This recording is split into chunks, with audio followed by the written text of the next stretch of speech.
that they will learn that teenage pregnancy is of great concern, because the statistics was scary. 2019, 769 girls got pregnant. 2019, and we're talking about these are ones who reported to the health facility. So we have this data. I'm wondering how many there are based on the fact that they did not report, because that's a bit of a rural area, and so they would try to do some herbal medicinal practices and all that.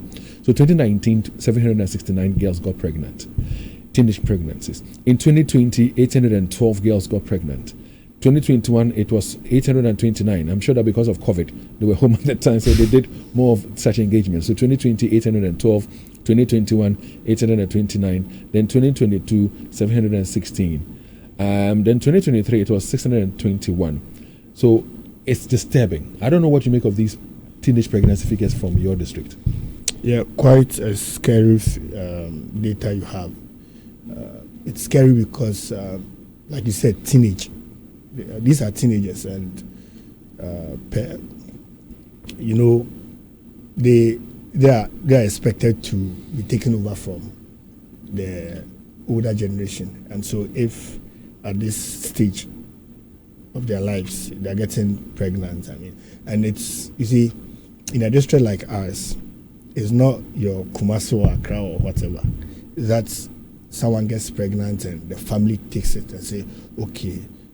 After delivery, go back to school. So that is one problem that we have. Even the stigma that is attached to it. Sometimes it becomes a lifestyle. Like your peers are all giving birth. Why are you not giving birth? Even parents, sometimes parents will even push you. Are you kidding me? Oh. What age are we talking about? Teenage. No, give me specific age. So is it 13, 14, 15, 16, or is it 16, 17? I cannot be specific. But I know that teenagers. Parents are encouraging their children to go get pregnant at that stage of their life. It becomes a lifestyle. David, don't be surprised. So take the Kumasi and Accra spectacle out, and let's be real. Be real. You see, it's just like you living in Kumasi here or Accra, then your neighborhood. Even in Kumasi, it depends on the neighborhood you grew up from. Forgive me. At a point, there are certain neighborhoods in Kumasi that right after completing SS, you are done. Your next step is to go to go and sit at a shop, or go to KJT, help your mother. Do you know why I was worried? I was worried because I've seen, when we've gone around, and I've seen situations where some parents and the state or situation themselves they are in, I'm thinking that they would want to see an improvement. They want a betterment of that for their children. So, ajua jiruneko school, ajua jiruneko school, be doctor mami, and I say be a teacher mami, and I say BBC mami. But if they themselves, knowing the situation they find themselves in, would encourage their own teenage girls to get pregnant, it means that cycle will continue. We had a picture of a young girl who gave birth to a baby. The baby is so malnourished. If you see that picture, I don't know whether we can project that picture on Facebook right now.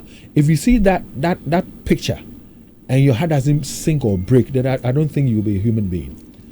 So knowing this, and you being the DCE for the area, and you want to see an improvement in the lives of people there, what are you doing about it?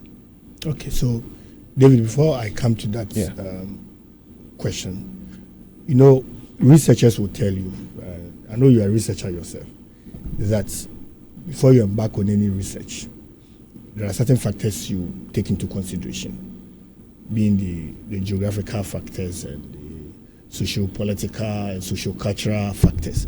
These play key roles in any research work. And so I'm equally surprised that you were surprised when I said that within the circles that people find themselves, right?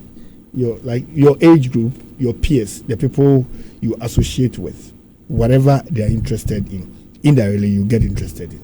If they like sports, you get interested in sports. If, like the saying goes, best of the same feathers flock together, yes, kind of. Though sometimes it doesn't work that way, but that's the lawyers will say the general principle, the general law.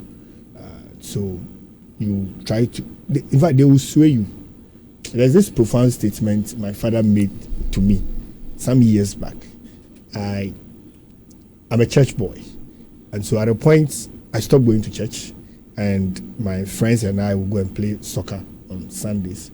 One day, he saw me coming from the soccer field. He was like, "Why didn't you go to church?" I decided to give excuses, and he said, "If you don't pull your friends will pull you." Very profound. And that has been my guiding principle. And so the friends that you find yourself with will pull you. Everywhere the street like ours, in fact, they don't even know the essence of education sometimes. Sometimes they don't even know. But I must say that others do know. And so even in the wake up of free education, we have to even go out there to push people to go to school. The only senior high school in the district, we need students there. And sometimes we have to tell the assembly members to make announcement that they should even come, like if they want the school. That is the situation. Yeah. That is the reality. David, don't be surprised. I'm surprised. No, I am hurt. Yes, I'm hurt because as a parent myself, every parent would want the best for his or her child. Let me say, exactly. Almost every parent. Exactly so. Almost every parent would want the child to do better than he or she is doing or has done. Yeah. So if you have a situation where a parent will say, Joa, I want to say, AC Anyamao, now the uncle will be, knowing that the person is going to be a burden on society and the family, why would you wish that for your own child?